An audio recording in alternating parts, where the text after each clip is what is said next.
भारत के लोग ही बने भारत के दुश्मन। राजनीति के चक्कर में भारत को डुबाने चले भारत के पॉलिटिकल नेता। चीन पाकिस्तान को भारत के रूप में मिला नया साझेदार।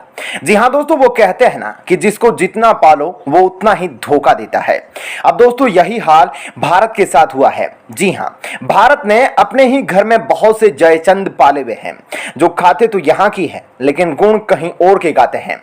अब दोस्तों इसी को लेकर भारत का जो लद्दाख क्षेत्र है जहां से चाइना पाकिस्तान इकोनॉमिक की कॉरिडोर निकल रहा है, उस पर एक हफ्ते पहले चीन पाकिस्तान को साफ चेतावनी दी थी कि अगर चीन पाकिस्तान ने अगर किसी तीसरे देश को इसमें शामिल करने की कोशिश की तो यह अच्छा नहीं होगा। अब दोस्तों इसके बाद भारत ने जो जयचंद पाले हैं उनमें से एक जम्मू कश्मीर की पूर्व मुख्यमंत्री और पीपुल्स डेमोक्रेटिक पार्टी पीडीपी की प्रमुख महबूबा मुफ्ती ने चाइना पाकिस्तान इकोनॉमिक कॉरिडोर शीपेक में जम्मू कश्मीर को शामिल किए जाने की बात कह डाली। उन्होंने कहा कि जम्मू कश्मीर 1947 से पहले व्यापार क्षेत्र का महत्वपूर्ण हिस्सा था लेकिन अब सारे रास्ते बंद कर दिए गए हैं। दोस्तों उनका बयान भारत सरकार के बयान से बिल्कुल अलग है, जिसमें भारत सरकार ने पाकिस्तान के कब्जे वाले कश्मीर पीओके से China Pakistan economic corridor project को लेकर दोनों देशों को आखिरी वार्निंग तक दे डाली है। दोस्तों यह तो सब जानते हैं कि भारत सरकार पाकिस्तान के कब्जे वाले कश्मीर को अपना हिस्सा मानती है और बताती भी है, और इसी आधार पर चीन की करोड़ों डॉलर के इस प्रोजेक्ट को भारत सरकार की मंजूरी के बगैर क्षेत्र में लिए जाने का विरोध भारत करता रहता है। लेकिन दोस्तों अब जयचंद महबूबा मुफ्ती ने कश्मीर को शीपेक परियोजना में शामिल किए जाने की वकालत की है, जिसे देश विरोधी टिप्पणी के तौर पर देखा जा रहा है। महबूबा मुफ्ती ने कहा, हमने कहा है हमें China Pakistan economic corridor project का हिस्सा होना चाहिए, क्यों नहीं। जम्मू कश्मीर 1947 से पहले व्यापार क्षेत्र का महत्वपूर्ण हिस्सा था। हमारे सभी रास्ते बंद किए गए हैं। और उसके बाद उन्होंने एक बार फिर जम्मू कश्मीर को विशेष दर्जा देने वाले संविधान के अनुच्छेद 370 को वापस लाने की मांग की और कहा कि गुपकर गठबंधन देश के संविधान के दायरे में रहकर इसके लिए संघर्ष कर रहा है। श्रीनगर में पार्टी के एक कार्यक्रम में महबूबा मुफ्ती ने कहा, जम्मू कश्मीर का विशेष दर्जा समाप्त करके सरकार ने संविधान का अपमान किया है। और दोस्तों यह पहली बार नहीं है जब उन्होंने भारत के खिलाफ टिप्पणी करी है। वह पहले भी भारत के खिलाफ कई बातें कह चुकी है। अपने भाषण में people's democratic party chief Mehbooba Mufti ने बीते गुरुवार को कहा कि अगर भारत सार्क यानी कि दक्षिण एशियाई क्षेत्रीय सहयोग संगठन का गुरु नहीं हो सकता है तो वह विश्व का गुरु भी नहीं हो सकता है।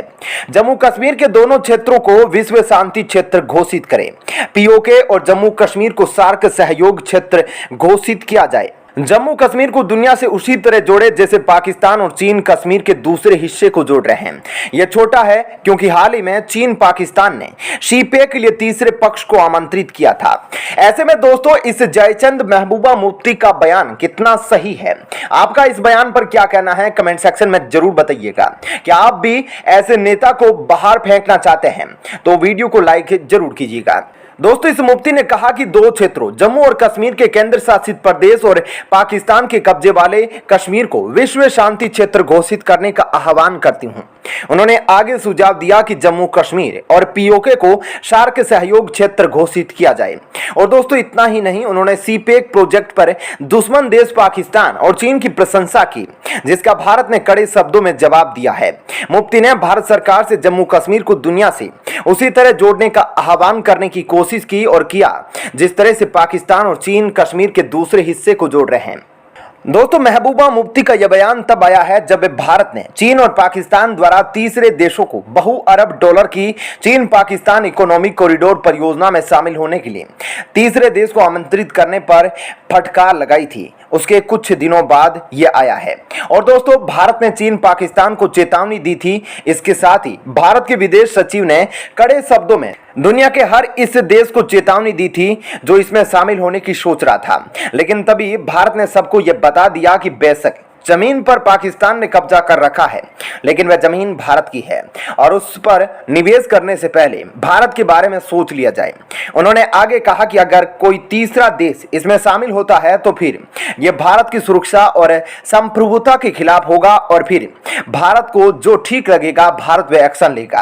अब दोस्तों, भारत की इस धमकी के बाद अब तक देखा गया है कि China Pakistan economic corridor project में कोई भी दूसरा देश भाग नहीं ले रहा है और सबको यह डर लग रहा है कि कभी भारत कोई एक्शन न ले ले। और दोस्तों, डर होना भी चाहिए, क्योंकि वर्तमान में पूरी दुनिया जानती है कि भारत एक साथ दो देशों से युद्ध जैसी स्थिति में बना हुआ है और भारत के आर्मी चीफ से लेकर नेवल चीफ और रक्षा मंत्री तक के ये बयान आते हैं कि भारत जब यह कहता है कि वह टू फ्रंट वॉर लड़ने के लिए पूरी तरह से तैयार है, तो ऐसे में भारत की तैयारी किस स्तर की होगी, यही सोचकर आधे देश भाग खड़े हो जाते हैं China Pakistan economic corridor project से जुड़ने से बचने के लिए।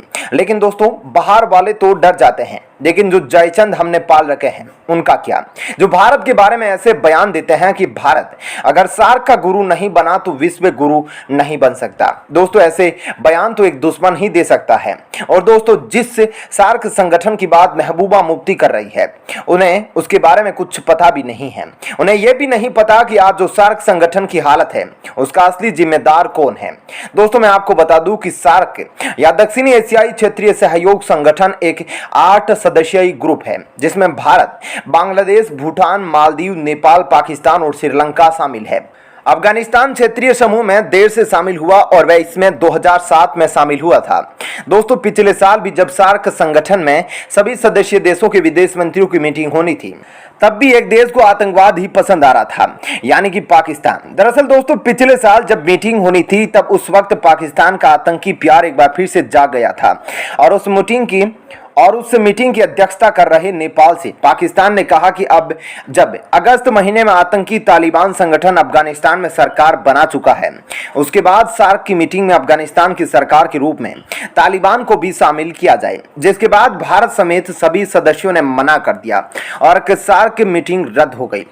लेकिन दोस्तों, तब भी महबूबा मुफ्ती पाकिस्तान प्रेम में गीत गा रही है, चाइना प्रेम में गीत गा रही है। दोस्तों, महबूबा मुफ्ती का यह बयान यह साफ दिखाते हैं कि वह देश से अलग है, उनको भारत से ज्यादा पाकिस्तान पसंद है और उनको यह बोलते हुए जरा भी शर्म नहीं आई कि जिससे चीन ने भारत के अक्साई चीन के रूप में लद्दाख क्षेत्र पर कब्जा कर रखा है, जिसके साथ गलवान घाटी हमले में भारत ने अपने 20 जवान शहीद कर दिए, उसके साथ भारत उसके प्रोजेक्ट में भाग लेगा।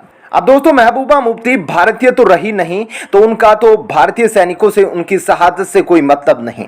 इसी कारण वह चीन पाकिस्तान के इकोनॉमिक कॉरिडोर सीपेक में भारत जम्मू कश्मीर को जोड़ने की बात कर रही है। लेकिन दोस्तों, सोचने वाली बात क्या है, वह यह है कि जब देश के जयचंद ही ऐसे बयान देने लगते हैं तो दूसरे देशों में तथा विश्व में भारत की छवि गिरती है और चीन जैसे देशों को प्रोत्साहन मिलता है। अब आप दोस्तों खुद ही सोचो ना, अलगाववादी नेताओं की शुरुआत कैसे होती है। वे भारत में रहकर भारत के बारे में उल्टे सीधे बयान देते हैं और फिर यही दो देशों के बीच बातचीत कराने की कोशिश करते हैं, आतंकियों को अपनी गोद में बिठाकर। लेकिन दोस्तों, भारत ने जीरो टॉलरेंस पॉलिसी का अनुसरण करना शुरू कर दिया है।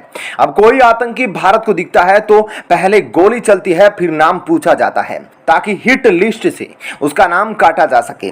दोस्तों, भारत के जयचंद नेता जो दुश्मनी के चक्कर में भारत के दुश्मन देशों को समर्थन करते हैं, उस पर आपकी क्या राय है? आप अपनी राय हमें कमेंट करके जरूर बताइएगा। धन्यवाद। जय हिंद।